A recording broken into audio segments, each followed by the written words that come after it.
and speed control of three-phase induction motor. Now, when I talk about this word starting, with respect to motors, any motor it is, whether it is of AC type or it is of DC type, it requires electrical energy to start. So you give the input as electrical energy, output what you're getting is mechanical rotational output. But if the moment you give this, the motor is starting, but it is also causing certain problem for the operation of the motor during starting. So we have to see, or we have to analyze what is that problem, how it has to be overcome. So to overcome this, of course, we are using a device which is called as starter. So any type of motor it is, you're using a device which is called as starter. So why are we using this device starter? We will just see it now. First topic is necessity of starter. So as the chapter name itself suggests, you'll be studying about various starters and the various methods of speed control of a given three-phase induction motor. So first, before we go to either the speed control methods or different types of starters, first we should understand what is the elementary purpose of using these starters, or the purpose of the speed control of any given induction motor. So first we will start with the starters, we will finish it off, and then we will move on to speed control. First, we will understand what is the necessity of using any starter. So in three-phase induction motor, the magnitude of induced EMF, that is in the rotor, we have induced EMF. And because of this induced EMF, we have rotor current as well. So this induced EMF under running condition depends upon slip. So what is that? It is your E2R, that is the induced rotor induced EMF under running condition. It is given by S times E2. E2 is just the rotor induced EMF at standstill. So it is dependent on slip. And we have current in the rotor, and this rotor current depends upon the rotor induced EMF. How do we say this relation is? Through your Ohm's law. So what is current given by? It is given by the ratio of voltage by resistance. That is your basic Ohm's law. And this formula is valid only in case of DC circuits. When you come to AC circuits, along with resistance, you will be having reactance as well, which where both put together you call it as impedance. Now the formula for current has slightly changed, where it is given by the ratio of voltage to that of impedance. Now, what is the rotor current under running condition? It is I2R.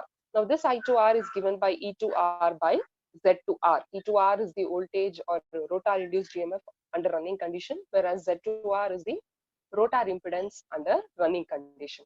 Again, remember, when I say impedance, it has got resistance and reactance is the component of impedance which is getting affected under running condition, whereas the resistance remains same. So according to that formula, if I replace your E2R in terms of E2 and Z2R in terms of R2 and Z2, you get the formula here. So this rotor current under running condition is depending on the voltage, that is voltage E2R, which is the rotor induced EMF under running. In turn, that voltage is depending on slip. So ultimately, the current is also dependent on the slip. Now, we can see that during starting, the speed of induction motor is 0. So when the speed is equal to 0, we have a formula where n is equal to ns into 1 minus s, where ns is the synchronous speed and s is the slip. So if n is equal to 0, then your s value will be equal to 1. So slip is the maximum value what slip can take up is 1, and that is possible only during starting, that is when your motor is just about to start its rotation. So when s is equal to 1, the slip is maximum. So under this condition, the magnitude of the rotor induced EMF will be maximum, due to which the current also will be maximum during starting. So especially in case of squirrel cage rotors, if you remember, the entire rotor is shorted by end rings. So there the rotor is completely short circuited, because of which these large induced EMF can circulate a very high magnitude of current during starting in the rotor. Now this demand of high current in the rotor will cause the stator also, or it will make the stator also to draw a high current from the supply. And when I'm talking about this high current, but what will be the magnitude of this high current during starting? It will be at least 8 to 10 times that of full load current. So what is this full load current? Any machine we will be having the manufacturer details, where you will have the various parameters which you can operate with respect to that machine. Say for example, it can be the current, if it is rotating, it will be speed. If it is AC, you will have frequency, voltage, what can be handled, and various other details will also be available with respect to the machine. So when I say full load current, that means that is a maximum current with which your motor can operate safely. So, but here, because the slip is 1 during starting, it is affecting the current which is drawn by the rotor, in turn, which is affecting the stator current. That is, stator is drawing the current from the supply. So this stator tends to draw a very high current, which is of magnitude 10 to 8 times that of full load current. So what happens when such a high magnitude of current is drawn? When this current is drawn, there is a possibility, because you have very high current flowing through the winding, the heat loss is more and the temperature within the motor builds up, and your insulation can tear apart, which leads to the short circuit of the conductors, and your entire motor can come to a halt. It will damage your motor winding, and not only it is damaging only the motor, along with that, the other loads or other machines which are connected to the same supply where this motor is plugged in, they also get affected, because there is a sudden draw of the current, because of which there is a high voltage drop. So due to this, the other loads which are connected to the same supply is also getting affected. So we have two difficulties here. One is it is damaging its own winding. Other one is it may also affect the loads which are connected to the same supply. So there is a necessity to overcome this high or heavy inrush of current during starting. For that, what we have to do is we have to try to limit this starting current within the safe permissible value. So how do we do that? Is by using a device which is called as starters. So these starters are basically not helping the motors to start. It is helping the motor to start with a safe or limited value of starting current. So starter is not only limiting the starting current, it also provides the protection to motor during overloading, low voltage condition, and single phasing. These are various faulty conditions which can occur during the motor operation. So the starters will not only play a role in limiting the starting current, also under these circumstances where you have overloading, single phasing, or low voltage condition, the starters will disconnect the motor from the supply, thereby protecting the motor. So this is why we require starters. During starting, your slip is maximum, because of which the rotor current is maximum. And because the rotor current is maximum, the supply or the current which is drawn by the stator from the supply will also be very high. Because this current is high, it will damage the motor winding itself. Along with that, the other loads which are connected to the same supply. So we have to restrict this very high value of current during starting into a safe permissible value, and that can be done with the help of a device which is called as starter. Now, just like how we have studied the different types of starters for DC motors, I just recall there are two types of starters which you have studied for DC motors. One is the 3-point starter, other one is 4-point starter. So just like that, you will also be studying certain commonly used starters with respect to three-phase induction motor as well. So there are various starters which are used for or which are used in three-phase induction motor. There are five which you have to study with respect to your syllabus, starting from stator resistance starter, then auto transformer starter, star delta starter, rotor resistance starter, and direct online starter. This is also called as DOL, Dol Starter. So among this five types of starters, I remember that you have studied this star delta starter. You have to remember, you have studied that starter in your basic electrical engineering under the same chapter, that is three-phase induction motor. So that is the only type of starter which you had studied earlier. Apart from those, or along with that starter, you are studying the other types of starters here as well. So we will discuss one or two starters today, and we'll continue in the next class with the remaining starters. So the first starter I'm taking up for the discussion, that is stator resistance starter. So what is this stator resistance starter? So you have to understand by this heading itself. You have stator resistance starter. So it is a starter. Then remaining word is stator resistance. That means you are including an resistance to your stator. So that is stator resistance starter. You are adding an external resistance to the stator, which is behaving like a starter. There is too much of similar words here. You get starting, you get stator, you get starter, you get star. There are 4 different words. Please listen carefully, and in case if I go or miss out anywhere also, you can just let me know. So please listen carefully, and you have to differentiate all these 4 words. I'm reminding you again: starter, stator, star, starting. These are the 4 words which we usually get confused. So we will just slowly go with the first one, that is stator resistance starter. So what are we doing here?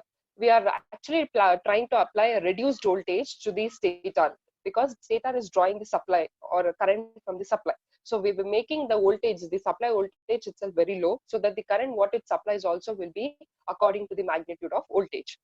So here, in order to apply the reduced voltage to stator, external resistances are added in series with each phase of stator winding. We have three-phase stator winding here, and this stator winding can be either delta star connected or it can be delta connected. For both types of stator winding, that is star connected stator winding and delta connected stator winding, this method can be used. That is stator resistance method or starter can be used. What is this? We are adding an external resistance, or uh, correctly spelling external rheostat, in series with each phase of your stator winding.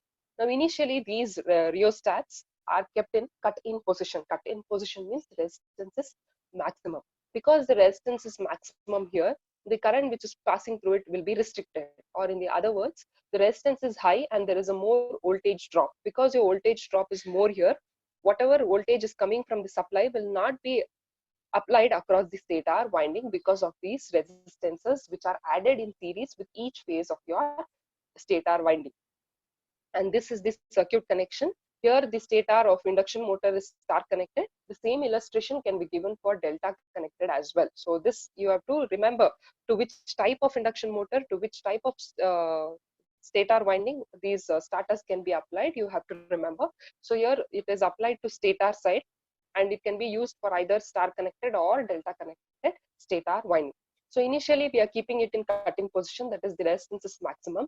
So when you do so, there is a large voltage drop across the resistances, because of which the voltage which is getting applied across the stator itself gets reduced, and due to which the current during starting is low. As the motor starts running, you're bringing this rheostat from cut in to cut out position. So gradually there is a pickup in the speed, and ultimately when the rheostats are brought to this run position or the other end, it is completely cut off. That means they are completely removed from the circuit where the rated voltage or the voltage across the supply is getting completely applied across your stator, and this makes your motor to run, or enables your motor to run at a normal speed, which is nothing but the rated speed. So this is the simplest and the cheapest type of starter. Why? Because you have, what you need is only the rheostats here. You require 3 rheostats, and this type of starter can be used for both star connected and delta connected stator. And remember, this type of starter we are using on stator side, and this is used usually for squirrel cage induction motor. That is why I've represented here which type of rotor it is. So whether your stator is star connected or delta connected, this method can be employed, but this is specifically used or predominantly used for starting squirrel cage induction motors. Now this method is usually referred as inefficient method. Why? Because you are using resistances there in order to reduce the voltage. Basically you're wasting the power there. So that is why it is regarded as inefficient method, or there is a large power loss due to resistances. And because you are applying the reduced voltage across the stator, not only the starting current is getting restricted, also the starting torque is also getting reduced. Starting current is also getting reduced. So this is the limitation of the stator resistance starter. So we are using simply a rheostat which is connected in series with each phase of your stator winding. Stator winding may be star connected or it can be delta connected. During initial condition, your rheostats are kept in maximum position, that is cut-in position, due to which there is a large voltage drop across your resistances, and the voltage what is coming from the supply is not getting applied across the stator. So it is getting reduced due to there is a loss of voltage in this resistances, and because of that reduced voltage, the current which is drawn or supplied to the stator during starting is restricted.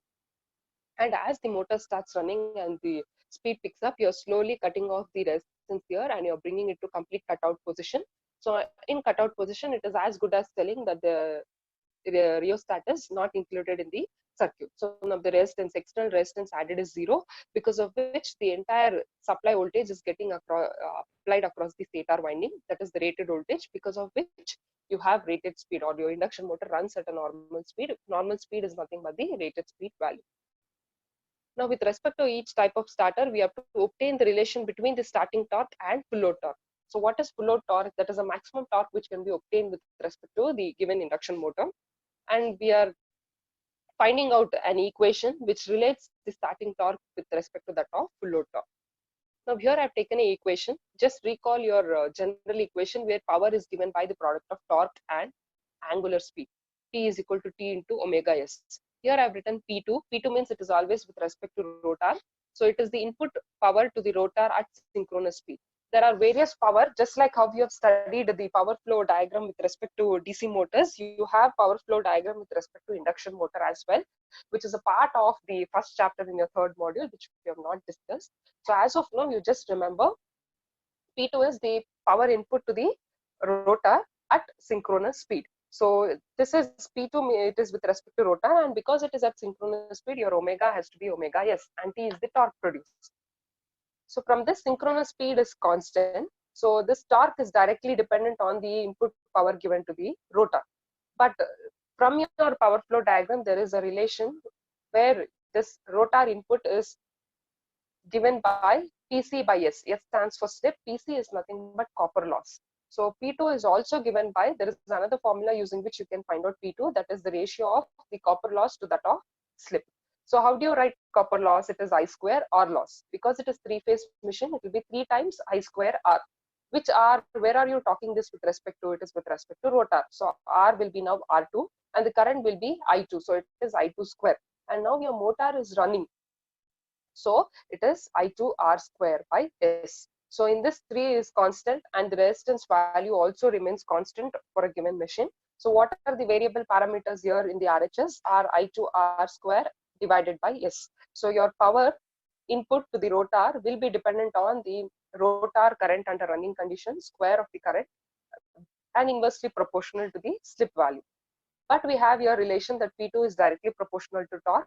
We can also equate the torque to the same ratio, that is current square to that of slip. So this is the general equation wherein you are relating the torque to the current.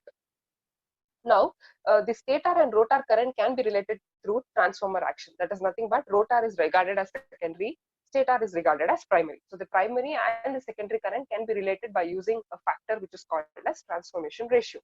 So if I take the transformation ratio,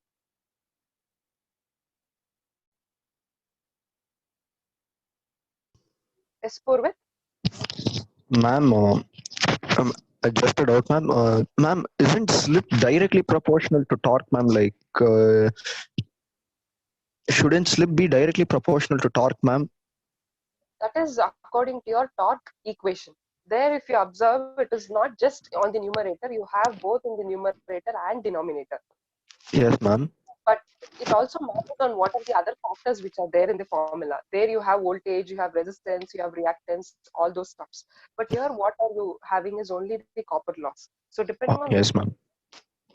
slip, where it has to be present, whether in the numerator or denominator matters. Denominator, ma'am. Yeah. So it is not the fixed rule that it should always be in the denominator or numerator. It depends on with respect to what you are comparing it. Yeah, ma'am. Yeah. Yes, ma'am. So now using the transformation ratio, if I just try to relate the primary and secondary current, the ratio of your secondary current to your primary current, I2 by I1 will be equal to K, or I1 by I2 is equal to K. So in that case, K is again a constant. So because I'm continuing with the proportional relation here, I'm just ignoring that K. So this I2 will be K times I1. So in that case, you will have I1 square by S. Please try to understand. I2 means it is your rotor current, which is regarded as secondary current. I1 is the stator current, which is referred to as primary current. Now, what is transformation ratio K? It is given by I1 by I2. Now, from this, what do I require is I2. So what is I2? It will be I1 by K. What is this K? K is a constant. So I'm just, because I'm not equating here, I'm just giving the proportional relation. So in that case, I'm just ignoring that constant K. And if I ignore that constant K, I get I2 directly proportional to I1. So that is why I replace this I2R square by I1 square. So now finally, ultimately I have this relation that is torque is directly proportional to the square of stator current and inversely proportional to the slip. Now during starting, its slip is equal to 1. So this entire denominator gets eliminated. So you directly have T directly proportional to I1 square. So what is this current? Why did your S become equal to 1? Because it is starting. So that current which is drawn during starting, we call it as starting current, that is ISC. And the torque corresponding to that, we will refer it as starting torque, that is TST. So we will just go here now. So your starting torque is directly proportional to the square of starting current is what we get from this general equation. So that is the relation what you get between your starting current and your starting torque. Now, when the rotor resistance starter is used, the voltage is getting reduced. Let's say it is getting reduced by certain factor, say it is X. Definitely it is getting reduced. There is no doubt in that. Rated voltage is getting reduced. So by what factor it is getting reduced, we will take it as X. So let me call this ISC. This ISC is regarded as a short circuit rotor current, or it can be regarded as the current which is drawn when the full or the rated voltage is applied. So ISC is the current which is drawn when the rated voltage is applied during starting. So how do you relate that? So starting current will be X times ISC. Now there are two current values here. ISC is the current which is drawn by the motor when rated voltage is applied. That is also during starting. ISC is the current which is drawn by the motor when reduced voltage is applied. That is also during starting. Both the currents are the currents which are drawn by the same motor under starting condition only. But ISC is when rated voltage is applied. IST is when reduced voltage is applied. So because you are using a starter here, definitely this current will be reduced or will be lesser than that of the current which is drawn by applying your rated voltage. So that factor what we take will be the X factor. So your starting current will be reduced by X times your current, short circuit current. So I'm replacing that in this equation where we have starting torque is equal to the square of the starting current. So it is X into ISC square. So it will be X square into ISC square.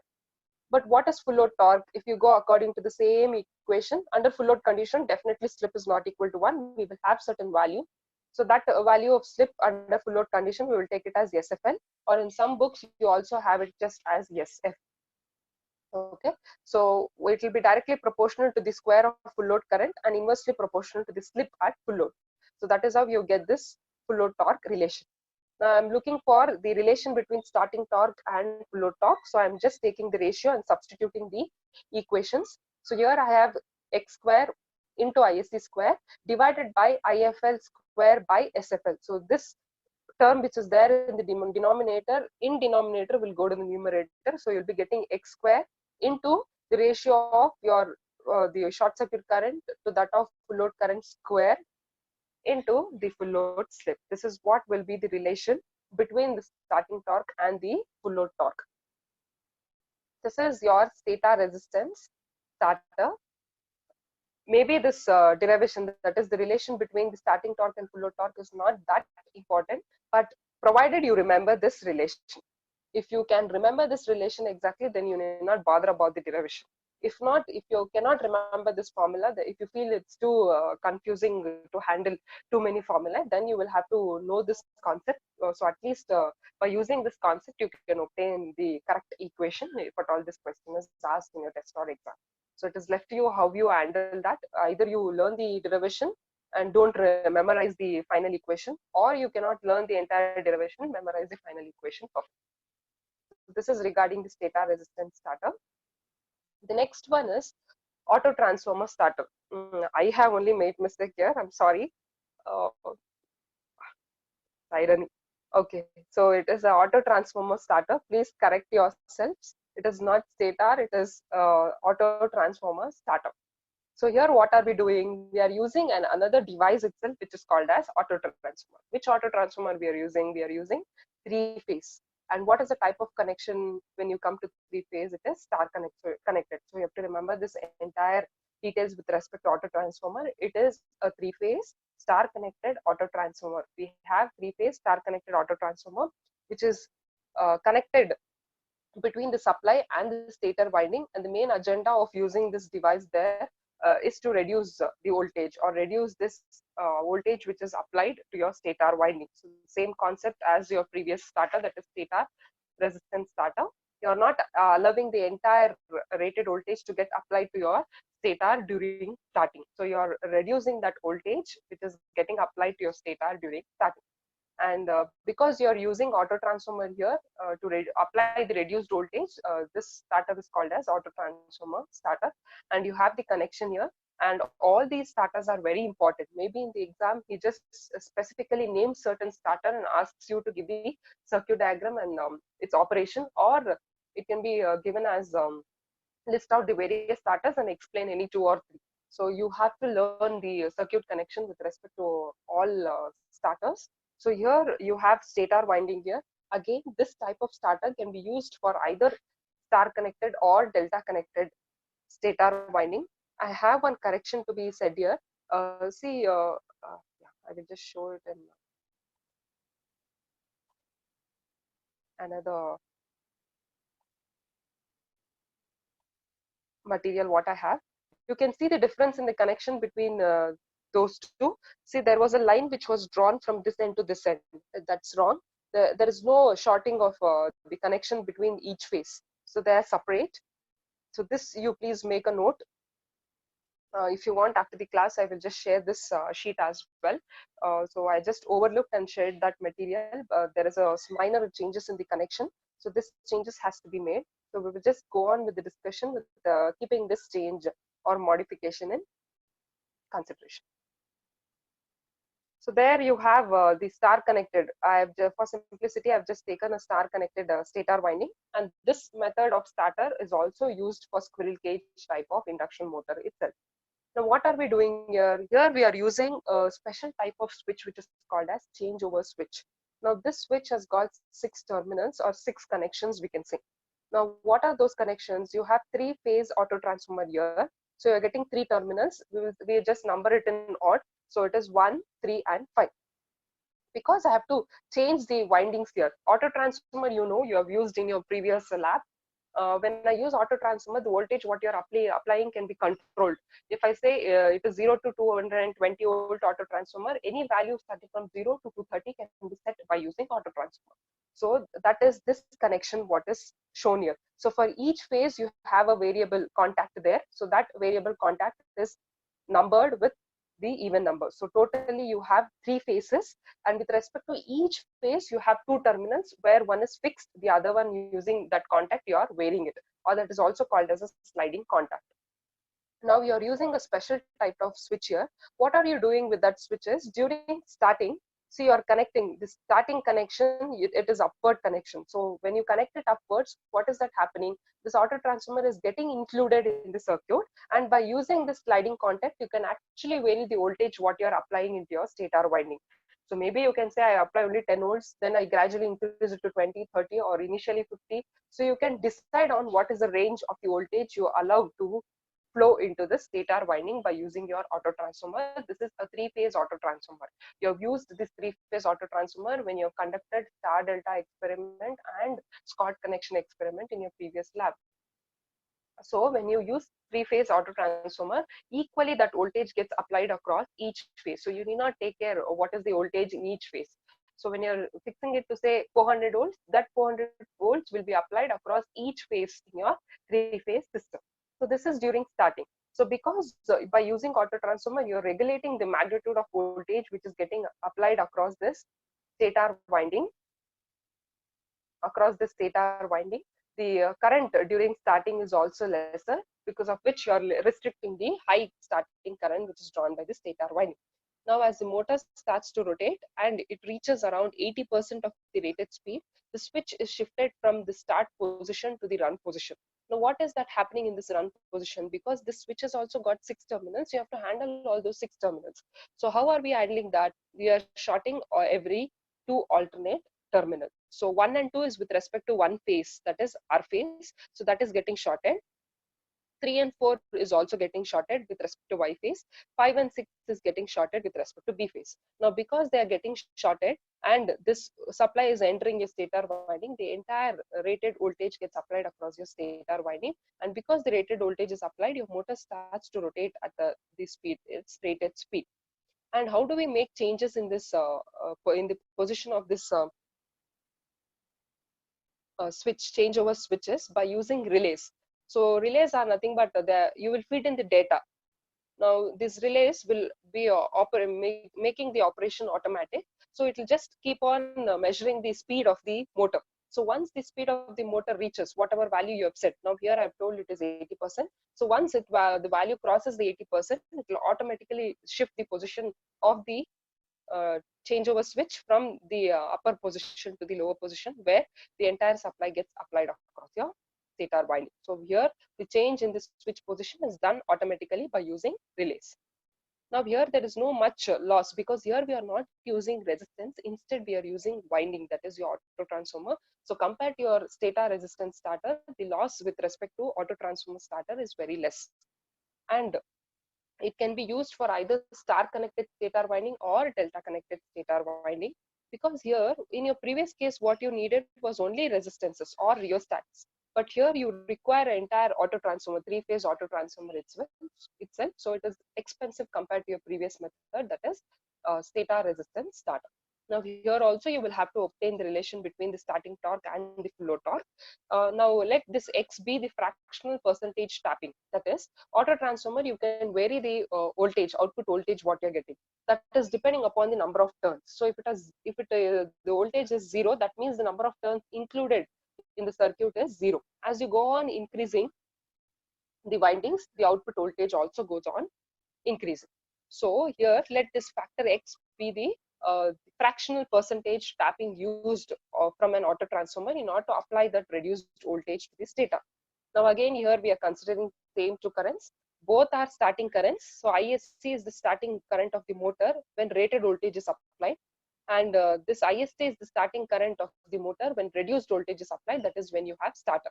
So this is without starter and IST is with starter, or ISC is at rated voltage, IST is at reduced voltage. So because you have this fractional percentage tapping, the number of turns or the tapping itself is what is responsible for affecting the magnitude of output voltage. So you can relate that IST is X times ISC. Always remember this current which is drawn at rated voltage is greater than that of the starting current with starter. But because auto transformer is also basically a transformer, now there exists a relation between the starting current drawn from the supply and the starting current of the motor. That is nothing but, you just imagine a auto transformer alone. You have input voltage and you have output voltage, that is primary voltage, secondary voltage, similarly primary current, and you have secondary current. So what is the primary current of the auto transformer? That is the current what is drawn from the supply. So that current which is drawn from the supply during starting, we will take it as IST, and that is with respect to the supply. And similarly your secondary current is nothing but that is fed into your motor. So that is the current which is drawn by the motor during starting. So we have two starting currents IST here. One is from the supply, the other one is from the or fed into the motor. That is nothing but input and output. How do we relate this input and output currents? Just again by that factor which is called as transformation ratio. So that transformation ratio here we are taking as X. So this X is given by IST supply, starting current drawn from the supply, to that of the starting current which is supplied to the motor. These are nothing but the primary current ratio of primary current to that of the secondary current of your auto transformer. So we get the relation here. Now I already have a relation here, that is between the starting current of the motor at reduced voltage to that of the starting current of the motor at rated voltage. So in this equation, I have got this starting current. What I'm talking about here is nothing but the starting current of motor. So now I'm substituting that in the second equation. The starting current drawn from the supply is X times the starting current of the motor. So that motor is again given by X into ISC. So it will be X square ISC. But from your previous, it's just the analysis is same as the previous case. There we got to know that the starting during starting, the torque is directly proportional to the square of starting current. Same relation here as well. It is I square by S, because slip is equal to 1 during starting. The starting torque is directly proportional to the starting square of the starting current of motor. But what is the square of the starting current of motor? It is nothing but the square X square into ISC square. This is from equation 1. Equation 1 is the starting current of motor. So IST square means Ix into ISC whole square. So that will be X square into ISC square. That is why I've written here it is obtained from equation 1. What equation you substitute, this will be getting ended here only. But here it is with respect to motor. So again, we are using equation 1. We are squaring it. So we get X square into ISC square. And if I want full load torque, then it is given by the full load current square to that of the full load slip. If I take the ratio of this, again I'll be getting the same equation. So the ratio of starting torque to that of full load torque is X square times the ratio square of the ratio of the current at rated voltage to that of the full load current into the slip at full load. This equation is same as the equation what you had got for the previous type of starter as well. So any type of starter you're using across your stator winding, the ratio of starting torque to that of full load torque will be X square into ISC by IFL the whole square into the full load slip. This you have to remember. Delta starter. So you have two connections here. One is star, other one is delta. What is that you require in this type of starter? In the first type of starter, that is stator resistance starter, you require a rheostat, a variable resistance. In case of auto transformer starter, you require auto transformer itself.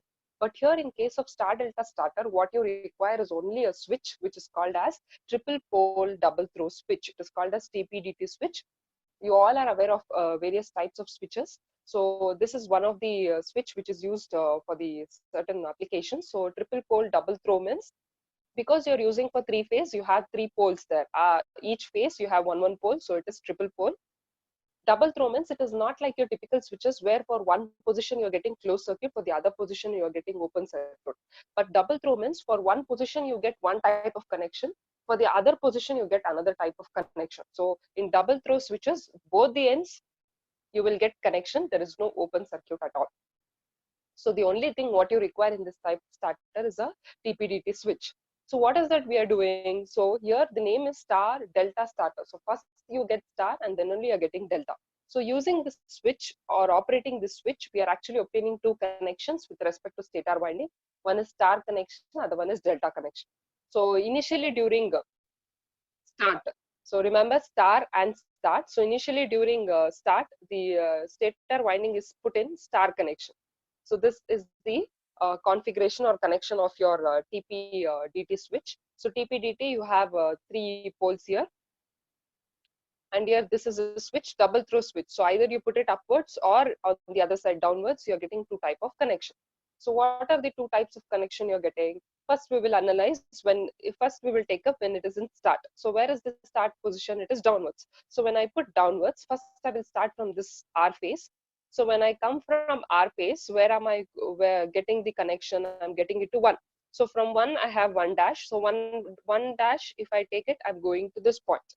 Next, the second terminal, where is it going and getting connected to 2, and 2 dash is going and getting connected to this point. Similarly, the third phase winding is coming here. But on the other side, you can see all these terminals are shorted. So this is basically your star connection where one end of each winding is getting shorted. So during starting, this TPDT switch is always kept in this star position. Why? Because in star connection, you know that the voltage is always getting reduced. The phase voltage is getting reduced by 1 by root 3 times that of the line voltage. So because this voltage across each phase is getting reduced by the factor 1 by root 3, the current which is drawn from the supply is also getting reduced by the same factor, that is 1 by root 3.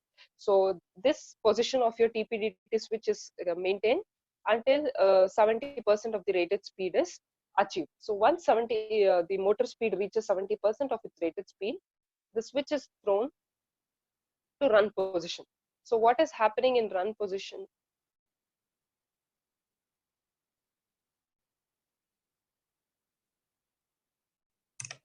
Yes, Purvit?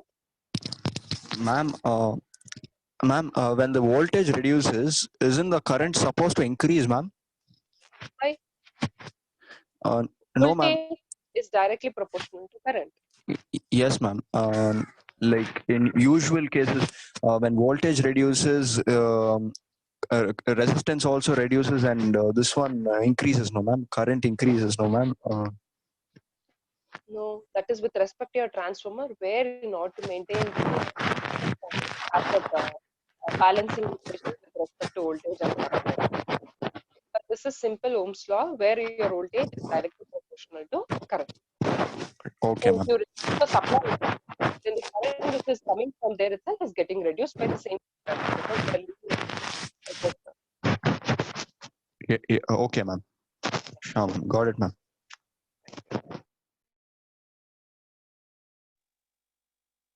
So here, once 70% of the rated speed is achieved, this switch is thrown to run position. That is, it is put in upward position. So in upward position, you can just you just try to trace the connection of these windings. Okay. So from here one again you're going to one dash. Where is it getting connected? It is getting connected to this point. But because your switch is moving, where is it going? It is going to 2. So where is this 2 going and getting connected to the second winding? If you carefully observe, your one end or the finishing end of one winding is going and getting connected to the starting end of the other winding. Similarly, 2 dash, where is it coming to? It is coming to this terminal. So if I put it in the upward direction, it comes to terminal 3. So where is terminal 3 ultimately going and getting connected? It is going and getting connected to the next winding connection. So this forms a delta connection. During run position, your stator winding is connected in delta, whereas during starting condition, your stator winding is connected in star. And this changeover in the connection, that is star to delta, is achieved with the help of the switch, which is called as triple pole double throw switch. Now the operation of this switch can be made automatic, because you can say you can feed in the data to the relay saying that monitor the current, monitor the speed, and once the speed exceeds 70% of the rated speed, just operate. So basically these relays operate based on the programming which is fed into it. So once the speed crosses that 70%, say 70% is 1200, the moment the speed becomes 1201, it will automatically operate, and it is changing the switch position from start to delta, that is from start position to run position. So when it is connected in delta, we know in case of delta connection, the relation between the line voltage and phase voltage, they are equal. So the entire line voltage is getting applied across each phase. So the rated voltage is applied to each phase, and because rated voltage is applied, the speed will be at its rated value. So by using this TPDT switch, you're actually making the changeover in the stator winding connection from star to delta.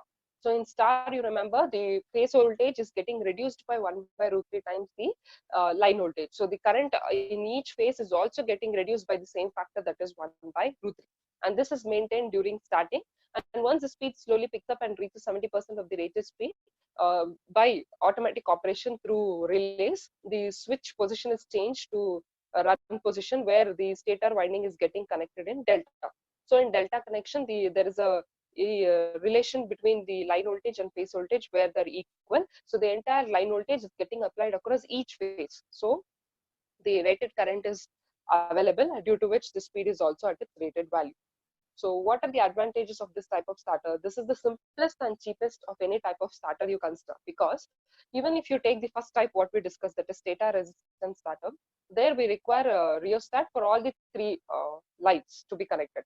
But here all what is you require is only a switch, that is a triple pole double throw switch. Only with this switch you can just change the connection of your stator winding, where through which you can actually control the starting current as well. So that is why it becomes the simplest and cheapest of any other types of starter.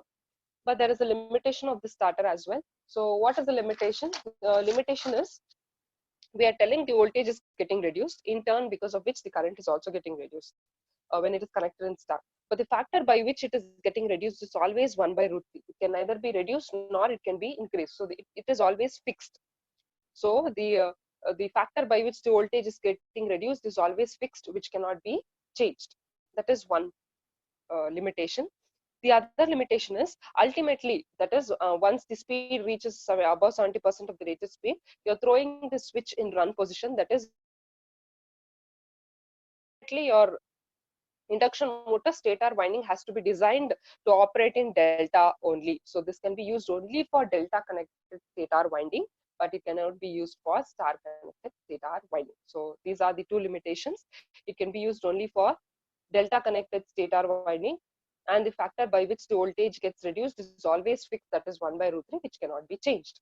So here also you need not remember how to obtain this equation x square ISC by IFL whole square into the full load slip. You need not remember the derivation. As I told you, you should remember the equation. Either you remember the equation, which is simplest, or if you are not confident enough in remembering the factors exactly, then you will have to remember the derivation. But here also you will get the ratio of starting torque to full load torque as x square, the same relation you will be getting, where this x is the reduction factor, that is the factor by which your voltage is getting reduced, and that is always equal to 1 by root 3 here. This is known. Whereas in other type of starter, that is an auto transformer starter, it depends on what is the primary and the secondary relation. But here it is always fixed, that is 1 by root 3. So direct the rotor resistance starter. So remember, one thing what I would advise is when you're sitting to the class, keep a book and pen with you. At least you note down the topics and a few points which you feel is important or which is required for you to understand the topic better. If you do that, you will also not get bored sitting idle there. So please write down, and few key points which I have not mentioned here, if I tell them also, you can note it down. So at least make a habit of noting down the heading and few points which are related to those headings. So this rotor resistance starter, just note down with respect to this. This is the only type of starter which can be used for slip ring induction motor, or in other words, this type of starter cannot be used in squirrel cage induction motor. If you carefully observe, so far we have discussed three starters, and all those three starters where the demonstration of the circuit is written, you can see the rotor is always of squirrel cage type. So among two types of induction motors, squirrel cage rotors are, or squirrel cage induction motors are predominantly used, and that is why you have many number of starters for these squirrel cage rotor. Now the fourth one is the rotor resistance starter, and this type of starter can never be used for squirrel cage rotor. Why? Because it is waste. The rotor in case of squirrel cage is short circuited by using end rings. So any kilo ohms or mega ohms of resistance you go on adding, because it is shorted on either ends, the ultimately the effect of this external resistance added becomes nil. So that is why this starter is used to, or used for slip ring induction motor. Now, what are we doing? And again, you have to observe that this is on the rotor side, not on the stator side. So what is that we are doing? We are adding external resistance to the rotor. How are we adding? The each resistance is added to each phase. It is a three-phase rotor winding. Again, rotor winding can be star connected or delta connected. So to each phase, we are adding one resistance here, all three phases. And how are we adding it? We are adding it through a slip ring brush arrangement. So you know that, remind me, we have one slip ring induction motor in our lab. I will just show you how the slip rings and brushes are mounted with respect to the shaft. So when the motor is rotating, slip ring also rotates along with your shaft in the same speed and the same direction of rotation. Whereas these brushes are the contacts which are just sitting on top of your slip rings and they're stationary. So this external resistances what you're adding will be connected to these brushes, and through these brushes these resistances are getting introduced in the each phase of your rotor circuit. So remember, in rotor resistance starter we are adding external resistance to each phase of rotor winding. It can be either star connected or delta connected, and this resistance what we are adding is always through the slip and brush arrangement. So what happens when we add this resistance? Because resistance of your rotor increases, the current which is getting circulated through this rotor decreases. So in turn, the current demand from the supply also decreases. So the current drawn from the supply also reduces, because you're adding more resistance and restricting the current flow through your rotor. So by adding this resistance, you're actually restricting the starting current. So this is the arrangement shown. So far, the rotor was not disturbed, only the stator connection was altered. But here you can observe the stator is not disturbed, it is as it is, your rotor connection is modified. So what is that we do? Again, here it is a rheostat. It can be rheostat, or you can take resistance in between where you have a large number of tappings. Okay, so maybe the entire resistance is 100 ohms. So you can have for each 10 ohms, you can have one lead. So for one switch, first switch is giving you 10 ohms. Second switch, if you go, it will give 20 ohms. Third switch, you go, it will give you 30 ohms. So initially, you will give this keep the switch position in 10. So that is the entire resistance is added. 100 ohms is added. Slowly, once it starts, you'll go on shifting the position from 10 to 9, 8, 7, so far. And when you come to 1, this resistance becomes 0. Or when you come to 0, the resistance becomes 0. That means the external resistance is eliminated. So initially, the resistance is maximum. And as slowly the motor picks up speed, that is, it starts to rotate, you will slowly go on reducing the resistance. And according to that, the speed also goes on building up. So once this entire resistance is made 0, then the speed of your motor will be at its rated speed. So the main advantage of this method is, along with limiting the starting current, the starting torque is also getting improved here, because you're introducing the resistance on the rotor side. It is not you're reducing the starting current, you're also improving the starting torque by this method. The main limitation of this method is this can be used only for slip ring induction motor, because it is always the modification you're doing with respect to rotor side. So this is applicable only to slip ring induction motors. So this you have to remember. So rotor resistance starter is applicable only to slip ring induction motor. What you are doing is you're adding an external resistance to each face of your rotor winding by slip ring brush arrangement. Initially, it is kept in maximum position. As your motor starts to rotate once, you slowly go on reducing this external resistance, and finally, when this resistance is cut off, the motor will reach its rated speed. The last type of starter is direct online starter. Now, this is also called as DOL starter, or it is called as Dol starter. Now, here, this type of starters are basically used in a very small capacity motors, usually where the rating is much lesser than 5 HP. Why is that? Because in small rated machines, the starting current, magnitude of the starting current is also small. Of course, it is still higher than the full load current or the rated current, but the uh, multiplication factor is smaller here.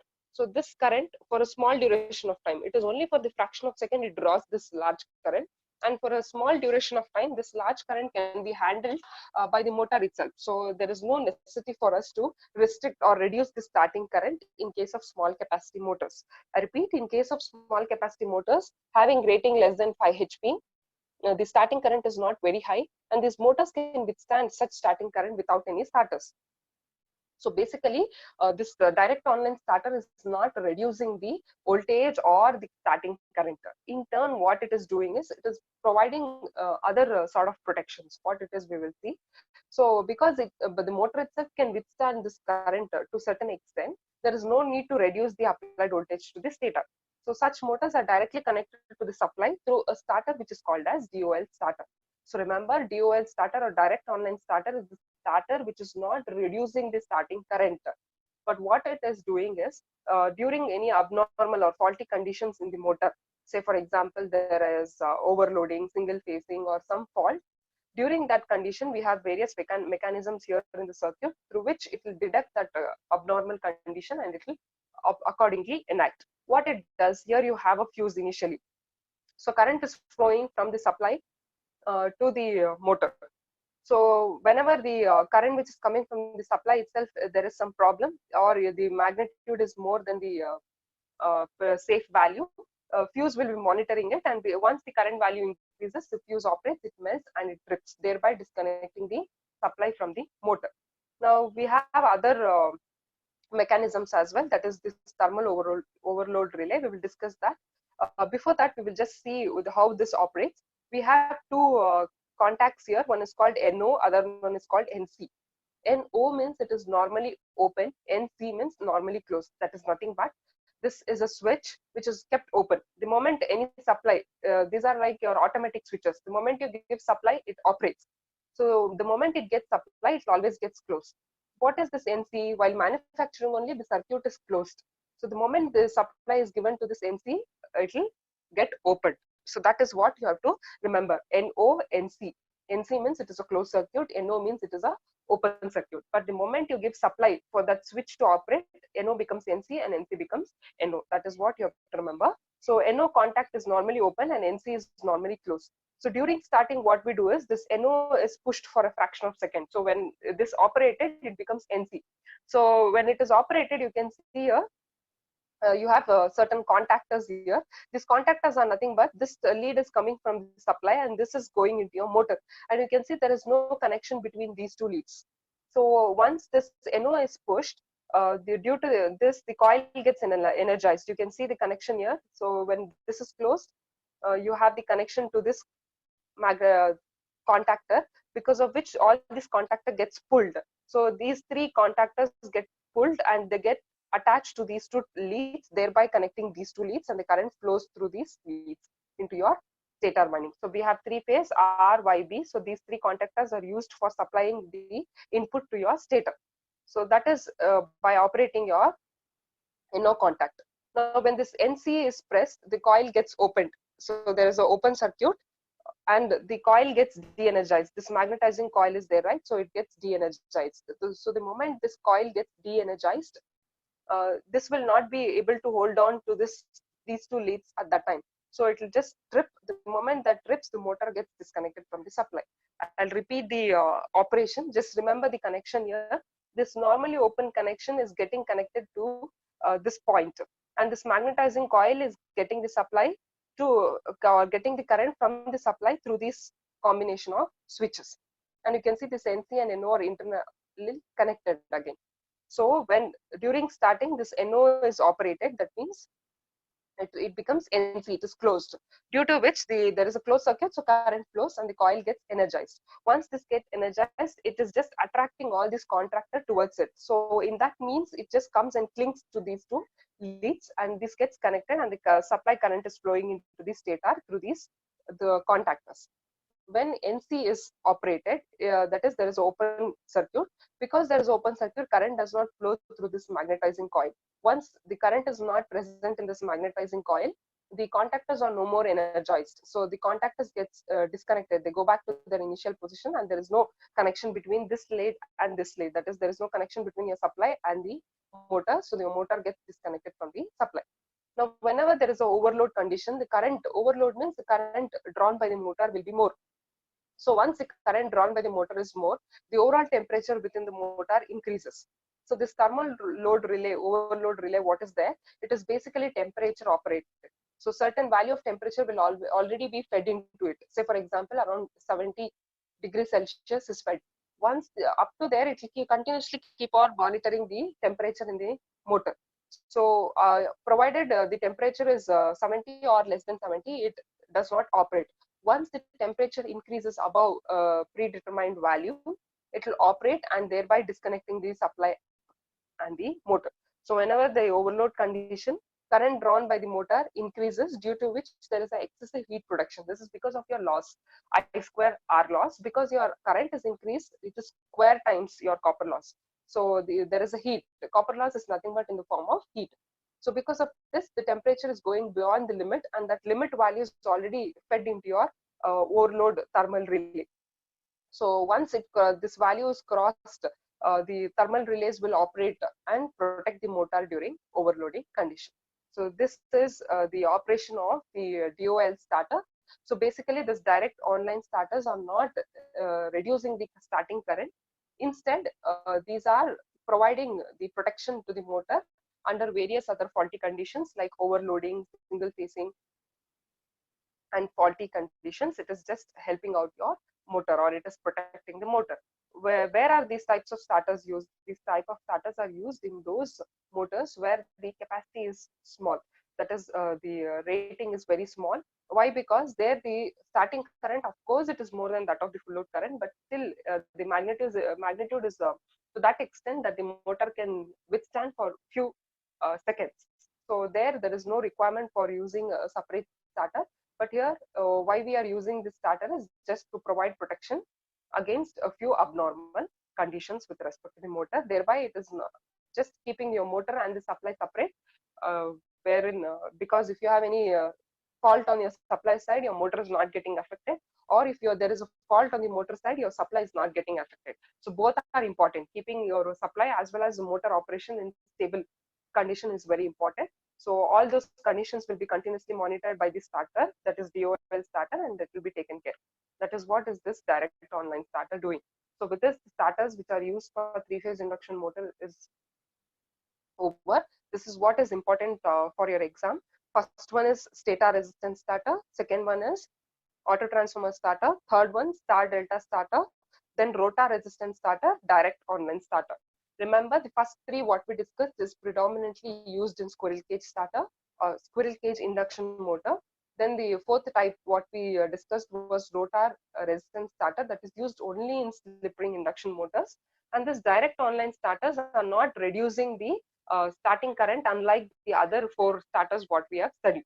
So it is just monitoring the other abnormal activities with respect to the motor or the supply. So these are the starters which you have to learn from the exam point of view. And there are certain problems, maybe once in a while he will ask problem as well. So the only equation what you have to remember with respect to the solution to the problems is this relation between starting torque and full load torque. It is always equal to x squared into 1 ISC by IFL whole square into SFL. And remember, this ISC is the starting current at rated voltage. This is full load current and corresponding step SFL. So once you know these values, you can calculate either the reduction factor or whichever is unknown. Now, apart